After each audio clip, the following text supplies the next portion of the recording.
नमस्कार दोस्तों। आज गोदान का पार्ट 3 मैं पढ़ूंगी। मैंने इसका प्लेलिस्ट बनाया हुआ है, गोदान का प्लेलिस्ट बना हुआ है। आप लोग अगर पार्ट 1 पढ़े होंगे तो सुने होंगे तो देख लीजिएगा, और नहीं तो पार्ट 1 पार्ट 2 सब प्लेलिस्ट में है। इसको ही मैं प्लेलिस्ट में ऐड कर दूंगी, तो जो देखें वो ठीक है, जो नहीं देखें उसको भी आप लोग देख लीजिए और चैनल को सब्सक्राइब ज़रूर से करिए। मैं डेली इसको बताऊँगी।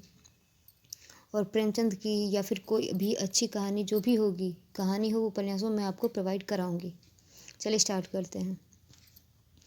होरी अब खेतों के बीच की पगडंडी छोड़कर एक खलेटी में आ गया था, जहां बरसात में पानी भर जाने के कारण तरी रहती थी और जेठ में कुछ हरियाली नजर आती थी। आसपास के गांवों की गाय यहाँ चरने आया करती थी। उस समय में भी यहाँ की हवा में कुछ ताजगी और ठंडक थी। होरी ने 2-3 सांसें जोर से ली। उसके जी में आया कुछ देर यहाँ बैठ जाए। दिन भर तो लू लपट में मरना ही है। कई किसान इस गड्ढे का पट्टा लिखाने को तैयार थे, अच्छी रकम देते थे, पर ईश्वर भला करे राय साहब का कि उन्होंने साफ कर दिया यह जमीन जानवरों की चराई के लिए छोड़ दी गई है और किसी दाम पर भी ना उठाई जाएगी। कोई स्वार्थी जमींदार होता तो कहता गाय जाए भाड़ में, हमें मिलते हैं क्यों छोड़े। पर राय साहब अभी तक पुरानी मर्यादा निभाते आते हैं। जो मालिक प्रजा को न पाले वह अभी कोई आदमी है। सहसा उसने देखा भोला अपनी गाय के लिए इसी तरफ चला आ रहा है। भोला इसी गांव से मिले हुए पूर्वे का ग्वाला था और दूध मक्खन का व्यवसाय करता था। अच्छा दाम मिल जाने पर कभी कभी किसानों के हाथ गाय बेच भी देता था। होरी का मन उन गायों को देखकर ललचा गया। अगर भोला वह आगे वाली गाय उसे दे दे तो क्या कहना, रुपए आगे पीछे देता रहेगा। वह जानता था घर में रुपए नहीं है, अभी तक लगान नहीं चुकाया जा सका, विशेषर साह का देना भी बाकी है, जिस पर आने रुपए का सूद चढ़ रहा है।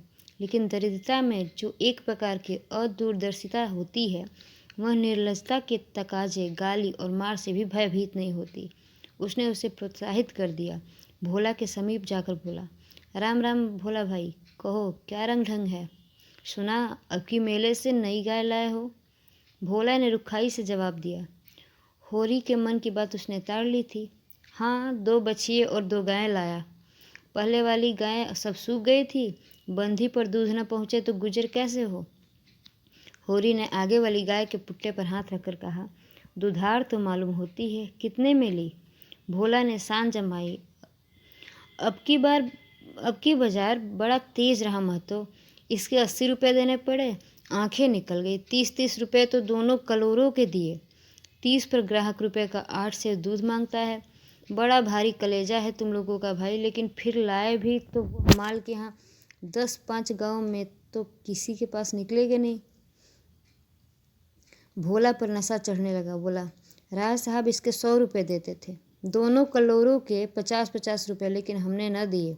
भगवान ने चाहा तो 100 रुपये इसी ब्यात में पीट लूँगा। इसमें क्या संदेह है भाई, मालिक क्या खा के लेंगे। नजराने में मिल जाए तो भले ले ले। यह तुम्ही लोगों का गुर्दा है कि अंजलि भर रुपये तकदीर के भरोसे गिन देते हो। यही जी चाहता है कि इसके दर्शन करता रहो। धन्य है तुम्हारा जीवन कि गौओं की इतनी सेवा करते हो। हमें तो गाय का गोबर भी मयस्सर नहीं। गिरस्थ के घर में एक गाय भी न हो तो कितनी लज्जा की बात है। साल के साल बीत जाते हैं, गोरस के दर्शन नहीं होते।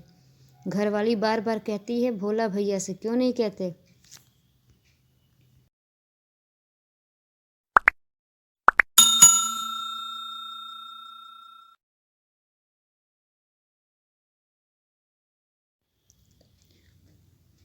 मैं कह देता हूँ, कभी मिलेंगे तो कहूँगा।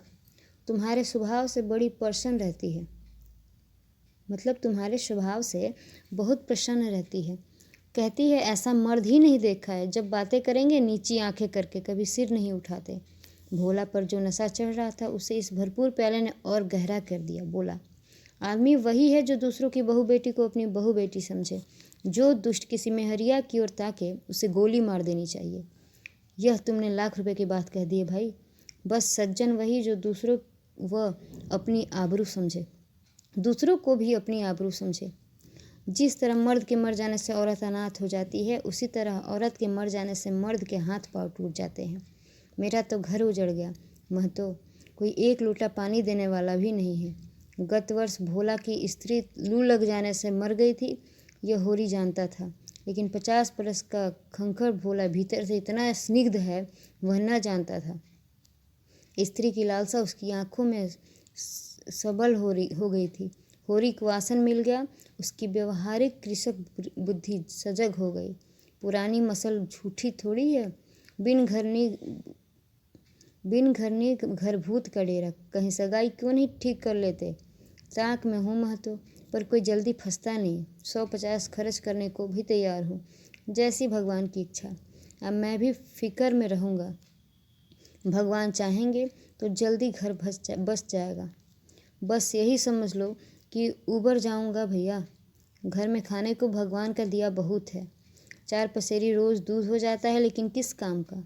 मेरे ससुराल में एक मेहरिया है, 3-4 साल हुए उसका आदमी उसे छोड़कर कलकत्ते चला गया। बेचारी पिसाई करके गुजर कर रही है, बाल बच्चा भी कोई नहीं। देखने सुनने में अच्छी है, बस लक्ष्मी समझ लो। भोला का सिकुड़ा हुआ चेहरा चिकना गया। आशा में कितनी सुधा है। बोला, अब तो तुम्हारा ही आसरा है महतो, छुट्टी हो तो चलो एक दिन देखाएं।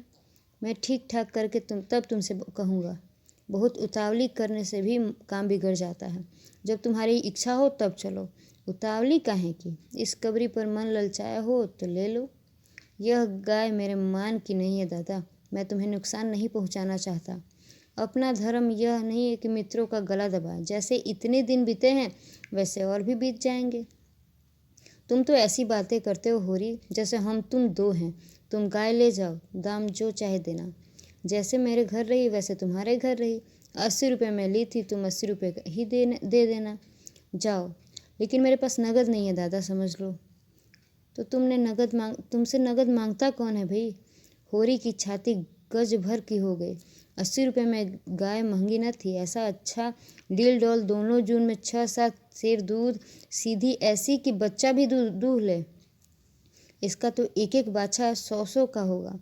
द्वार पर बंधेगी तो द्वार की शोभा बढ़ जाएगी। और उसे अभी कोई 400 रुपये देने थे, लेकिन उधार को वह एक तरह से मुफ्त समझता था। कहीं भोला की सगाई ठीक हो गई तो 1-2 साल तो वह बोलेगा भी नहीं। सगाई न भी हुई तो होरी का क्या बिगड़ता है। यही तो होगा, भोला बार बार तगादा करने आएगा, बिगड़ेगा, गालियाँ देगा, लेकिन होरी को इसकी ज़्यादा शर्म न थी। इस व्यवहार का वह आदी था। कृषक के जीवन का तो यह प्रसाद है। भोला के साथ वह छल कर रहा था और यह व्यापार उसकी मर्यादा के अनुकूल था। अब भी लेन देन में उसके लिए लिखा पढ़ी होने और न होने में कोई अंतर न था। सूखे बूढ़े की विपदाएं उसके मन को भीरू बनाए रहती थी। ईश्वर का रौद्र रूप सदैव उसके सामने रहता था, पर यह छल उसकी नीति में छल न था।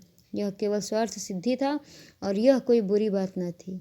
इस तरह का छल तो वह दिन रात करता रहता था, पर घर में 2-4 रुपये पड़े रहने पर भी महाजन के सामने कसमें खा जाता था कि 1 पाई भी नहीं है।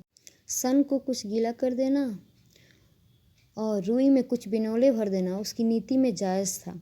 और यहाँ तो केवल स्वार्थ न था, थोड़ा सा मनोरंजन भी था। बूढ़ों का बूढ़भस हास्यास्पद वस्तु है, और ऐसे बूढ़ों से अगर कुछ ऐड भी लिया जाए तो कोई दोष पाप नहीं। चलिए, अगला पार्ट अगले वीडियो में आएगा। अगर कहानी अच्छी लगी तो चैनल को सब्सक्राइब कर लीजिएगा।